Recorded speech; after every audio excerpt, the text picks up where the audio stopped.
Alors, comment offrir une expérience utilisateur fluide, simple et sécurisée? C'est ce dont on va parler maintenant avec Citrix, qui va nous présenter Workspace notamment. Et pour en parler, j'accueille sur ce plateau Monsieur Gabriel Nguyen. Bonjour. Bonjour. Vous êtes Sales Engineer pour Citrix. Quelques mots pour vous présenter. Vous êtes ingénieur avant-poste chez Citrix depuis 2018. Vous accompagnez vos clients donc, sur le secteur Ouest et Finance dans leur transformation digitale. Vous avez démarré votre carrière à l'Office national des forêts en 2002 en tant qu'apprenti ingénieur et là vous avez évolué jusqu'au poste de responsable système. Vous avez rejoint Citrix en 2011 en tant que Technical Account Manager où pendant 7 ans vous avez été en charge de la gestion de la relation technique avec les grands comptes de Citrix. Merci à vous d'être venu sur notre plateau à Boulogne en direct avec tous les internautes présents. Avant de passer aux questions, on aimerait vous poser une nouvelle question, un petit sondage. Vous savez, on aime bien vous solliciter. Pour ce nouveau sondage, on s'est intéressé au télétravail et surtout au rythme du télétravail. Donc ce télétravail, ce travail hybride, il en est beaucoup question depuis hier avec ces 2 journées Workplace. Mais quelle est la bonne jauge en fait? Quel est le bon ratio? C'est ce qu'on aimerait voir avec vous aujourd'hui. Donc quel est votre rythme de télétravail idéal? On parle d'un rythme choisi et non pas subi. Vous avez plusieurs réponses, de 1 à 2 jours par semaine, de 3 à 4 jours par semaine, toute la semaine, flexible de préférence ou alors jamais dans mon cas. Parce qu'effectivement, tout le monde n'a pas forcément envie de télétravailler depuis son domicile. Pour répondre au sondage, il vous suffit de vous rendre dans l'onglet Interactivité, juste à côté du chat, et nous analyserons tout à l'heure vos réponses avec Gabriel. Gabriel, maintenant je me tourne vers vous pour la première question. Donc, sur les dernières études qu'a mené Citrix sur le télétravail, comment est appréhendé le retour au bureau? Alors en effet, on a mené une enquête en début d'année, à peu près en février, et clairement, ce ne sera pas un retour au bureau comme avant, à la normale. Ça, je pense que c'est quelque chose qu'on a tous constaté, qu'on constate aujourd'hui.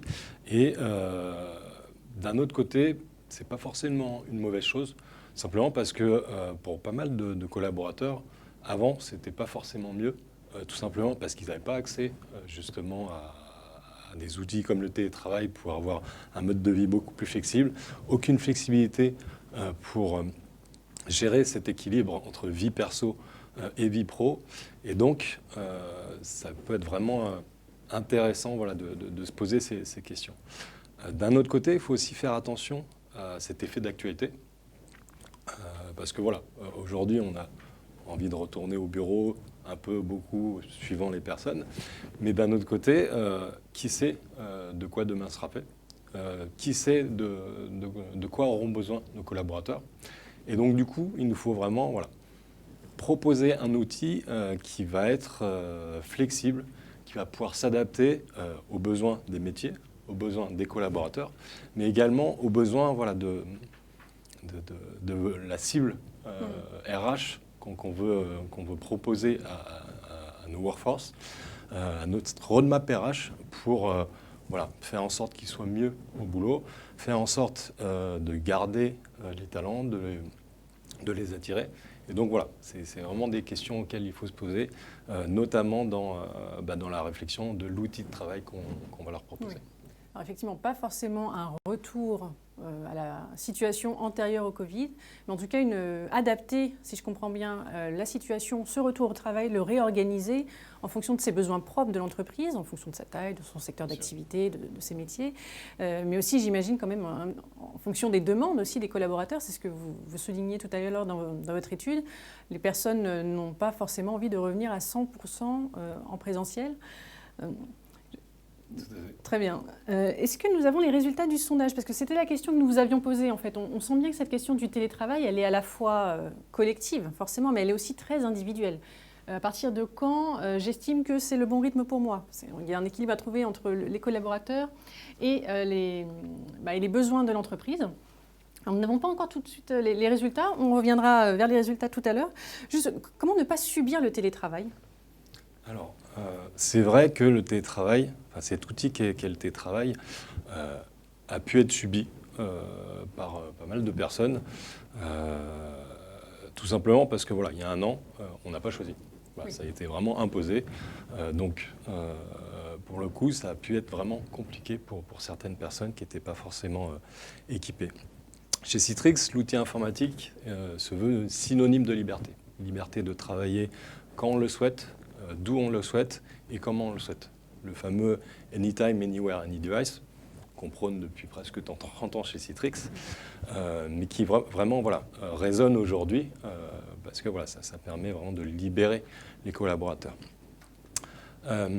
Et donc du coup, c'est vrai que pour permettre ce type d'expérience de travail où on ne va pas subir le télétravail ou pas subir tout simplement le travail, de manière assez globale, il faut des outils avec 3 règles: simplicité, flexibilité et sécurité. Et c'est justement sur ces 3 piliers que Citrix développe ses solutions depuis du coup, plus de 30 ans. Tout ça avec un focus autour de l'utilisateur pour simplement lui proposer la meilleure expérience utilisateur possible. Également, derrière, lui permettre de libérer sa productivité, libérer sa créativité. Alors donc c'est un outil, donc sur ces 3 piliers, on comprend bien. Sur les utilisateurs finaux quand même, parce que vous l'avez dit en préambule, il y a un an, il y a 15 mois, la décision de basculer tout le monde en télétravail a été presque brutale. Enfin, tout le monde a dû s'y mettre et basculer très vite, sans être nécessairement accompagné. Donc avec 15 mois de retard maintenant, enfin 15 mois de recul maintenant, les entreprises choisissent désormais un peu plus les outils qui sont plus adaptés à leur cas, etc. Est-ce que Citrix vous accompagnez aussi cette culture du changement, finalement, ce que ça représente pour un utilisateur de disposer d'un nouvel outil? Est-ce que c'est facile, simple d'adoption, d'utilisation? Comment ça se passe? Alors, pour le coup, on a vraiment travaillé sur la partie ergonomie en fait, de notre outil, ce qui fait que c'est très simple de se l'approprier. Pour le coup, j'ai plusieurs collègues qui sont arrivés pendant le confinement, qui n'ont jamais vu les collègues du bureau et pour lesquels on a envoyé des laptops, une procédure, et ils ont réussi à, entre guillemets, soundboarder au niveau du travail, et ça de manière très simple. Donc on a vraiment ce focus sur cette expérience utilisateur, avec notamment la solution Citrix Workspace qui va vous permettre en fait, d'avoir une interface unifiée dans laquelle le collaborateur va retrouver tout ce dont il a besoin pour travailler. C'est-à-dire toutes ces applications, donc qu'elles soient mobiles, web, SaaS, Windows. Il va également pouvoir retrouver tout ce qui va être bureau, donc ses bureaux virtuels, son VDI, et également ses fichiers, directement dans son workspace. Donc on a vraiment une interface qui se veut une sorte de spot où on va pouvoir lui organiser ses ressources de travail et il va retrouver tout ce dont il a besoin pour travailler dans ce workspace. Maintenant, là où on va aller encore un peu plus loin, et justement pour faciliter cette adoption, c'est qu'on propose dans ce workspace une sorte de fil d'actualité à la Facebook, à la LinkedIn, dans lequel le collaborateur va retrouver des notifications vers ses applications d'entreprise, le suivi par exemple d'un incident qu'il aura ouvert, ses rapports Salesforce, des notes de frais à valider. Ce n'est pas trop le cas en ce moment, certes, mais c'est des choses qui peuvent arriver. Oui. Et on va vraiment lui faciliter son travail de tous les jours avec ce type de mécanisme pour qu'il puisse être focusé assez rapidement sur ces tâches qui sont importantes, plutôt que de passer peut-être 1 heure le matin à dépiler ses mails, regarder tout configurer, récupérer aussi, lire les notifications qu'il aurait dans telle ou telle application. Là, en fait, on va lui permettre, par exemple, pendant son café, de rapidement faire ces tâches qui n'ont pas beaucoup de valeur ajoutée et derrière d'être prêt à attaquer la journée. Sereinement. Sereinement et efficacement. Efficacement, oui. Alors, ça suppose aussi d'avoir une identité authentifiable, j'allais dire. Comment vous agissez pour réduire les risques d'usurpation d'identité, vu que tout maintenant passe par cette fameuse identité? Alors, c'est clair que tout ce qui est autour de la sécurité, aujourd'hui, c'est un enjeu qui est primordial pour toutes les entreprises.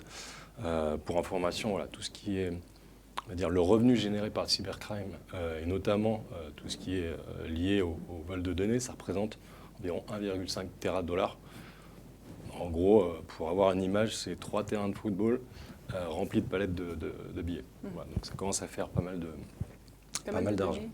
Et donc du coup, il est vraiment important pour les équipes IT d'avoir des outils pour lutter contre ces fuites de données, lutter contre les hackers et ainsi de suite. Donc côté Citrix, on va vraiment fournir aux collaborateurs, enfin surtout aux administrateurs, une palanquée d'outils pour justement lutter contre ça. Et déjà, l'administrateur va pouvoir choisir quel va être le fournisseur d'identité. Comment en fait mon utilisateur va s'authentifier sur son workspace? Est-ce qu'il va utiliser l'annuaire interne? Est-ce qu'on va utiliser un annuaire autre, Google Identity, ce genre de choses? On va bien entendu pouvoir mettre en place des facteurs d'authentification fortes, à plusieurs facteurs, alors que ce soit des mécanismes qui sont intégrés directement dans nos solutions ou alors tirer parti des solutions qu'on aura déjà en premise déployées dans son entreprise. C'est des choses qu'on va pouvoir intégrer avec le workspace, donc pouvoir s'authentifier avec un jeton OTP, avec une YubiKey, Windows Hello. Voilà. C'est vraiment des choses qu'on va pouvoir faire. Et on a aussi des mécanismes vraiment pour protéger les données, pour protéger les applications. Par exemple, des fonctionnalités anti-malware où si jamais vous avez un malware qui fait des captures d'écran, qui essaye de récupérer vos frappes clavier, on a des mécanismes pour protéger l'entreprise et l'utilisateur contre ça. Est-ce que mon utilisateur a le droit, par exemple, d'imprimer des données, de télécharger des données? C'est des choses qu'on va pouvoir proposer avec le workspace. D'accord. Donc ça, c'est une première approche de la sécurité qu'on va pouvoir donner aux administrateurs IT. Et ensuite, on a également la possibilité de proposer une approche Zero Trust. Donc le Zero Trust, qu'est-ce que c'est? Alors, je prends une métaphore. Donc si j'ai une approche de la sécurité standard, ce serait j'arrive en boîte de nuit.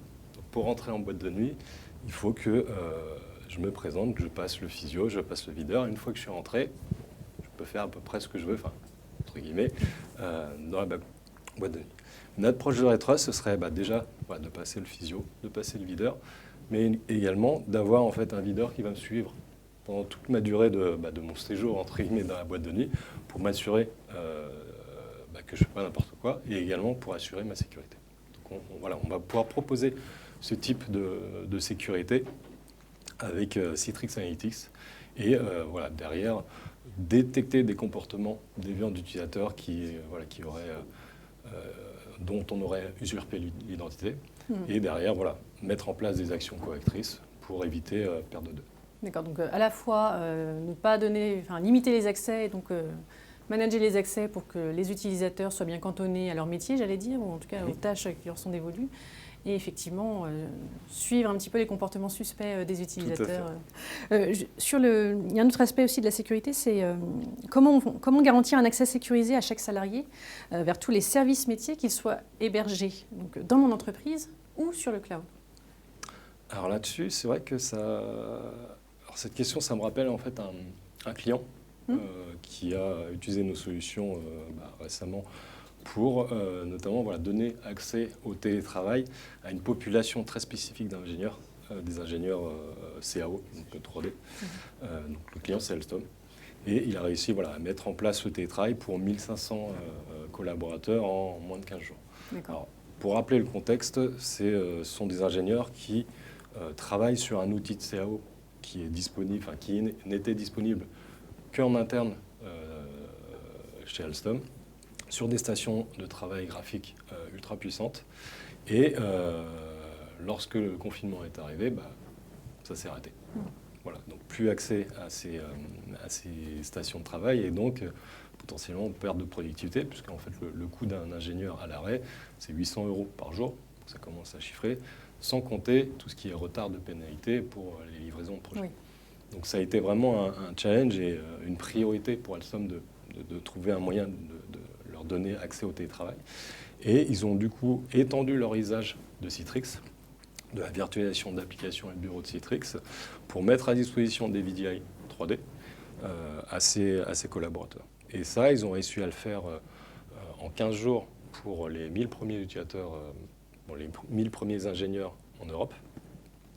Et comme ça a tellement bien marché, ils l'ont déployé aussi pour les ingénieurs à Bangalore, donc 500 ingénieurs supplémentaires en 10 jours, qui depuis un an travaillent à distance avec la même expérience utilisateur que s'ils étaient en Europe, que s'ils étaient dans les locaux. D'accord. Donc vraiment, voilà, ils ont utilisé les technos Citrix pour libérer la productivité de leurs collaborateurs, et ça de manière sécurisée, en utilisant la partie Gateway Service, qui leur a permis de sécuriser les accès à ces DVDI. Généralement, quand on doit faire ce genre de choses, ça veut dire rajouter un équipement réseau, donc ça prend énormément de temps. Et ça, avec les services cloud de Citrix, on peut le faire comme ça. D'accord. Et alors, justement, est-ce qu'on est aussi en mesure de contrôler l'emplacement où sont stockées les données professionnelles, en particulier les données sensibles? Tout à fait, tout à fait. Alors c'est vrai que c'est bien d'avoir des données sécurisées qui vont être redondées dans les différents clouds qu'on peut avoir aujourd'hui. Maintenant, on a aussi une contrainte de géolocalisation. C'est-à-dire que des données sécurisées, mais stockées aux US, en Russie ou en Europe, c'est pas du tout la même. D'accord ? Puisque entre le Cloud Act, le Patriot Act, RGPD, certification HDS, il y a pas mal de contraintes. Et il est vraiment primordial de savoir où est-ce que je stocke ma donnée. Et donc Citrix va justement permettre cette flexibilité et permettre en fait aux équipes IT de choisir où est-ce que vont être hébergées les données, suivant également les besoins. C'est-à-dire que pour des données qui ne sont pas forcément critiques, on va utiliser un cloud public qui est peut-être inclus dans un abonnement que j'ai sur une solution cloud. Pour certaines données de type de santé, je vais utiliser un hébergeur local qui est certifié HDS. Et pour des données qui sont ultra confidentielles et dont je veux garder vraiment la maîtrise de bout en bout, je vais les garder dans mon data center. Très bien. Écoutez, merci beaucoup pour tout cet échange. J'aimerais juste qu'on reparle du sondage parce que nous avons les résultats. Donc je vous rappelle la question que nous vous avons posée. Quel est votre rythme de télétravail idéal, choisi et non subi? Eh bien, majoritairement, c'est 1 à 2 jours par semaine, à 43%. 3 à 4 jours par semaine pour 29% d'entre vous, toute la semaine pour 14% d'entre vous, flexible de préférence 14% et jamais dans mon cas 0%. C'est-à-dire qu'on a quand même, on voit bien qu'il y a une transformation culturelle qui s'est opérée, une évolution en tout cas au sujet du télétravail. Ça fait partie des demandes maintenant que vous constatez vous aussi?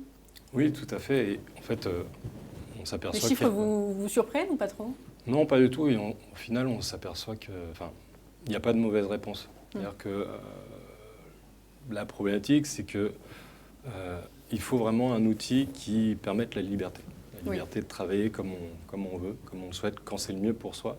Et suivant les personnes, ça va être plus ou moins facile, plus ou moins acceptable de faire beaucoup de télétravail ou pas beaucoup de télétravail. Suivant que vous avez une grande maison avec un bureau aménagé ou alors vous êtes dans un studio, vous n'allez peut-être pas forcément avoir la même approche pour le télétravail. Donc c'est vraiment primordial d'avoir un outil qui va vous permettre de gérer tous les cas. Et puis après, c'est aux entreprises derrière de mettre en place les mécanismes, les bons outils, effectivement. Les bons outils et les bonnes règles internes pour adresser ces besoins. Très bien. Écoutez, merci beaucoup d'avoir été avec nous. C'était très intéressant. Je rappelle aux internautes qui nous regardent que vous pourrez retrouver l'intervention de Citrix à partir de la semaine prochaine en replay sur le site de la plateforme. Vous pouvez également nous poser vos questions, nous les transmettrons aux invités. Donc, vous avez un onglet questions sur le chat, sur la plateforme. Vous pouvez également suivre les échanges toute la journée sur LinkedIn et sur Twitter avec le hashtag WKP21. Merci beaucoup et à tout à l'heure pour un nouveau workshop. Je laisse maintenant la place à Philippe Leroy et ses invités.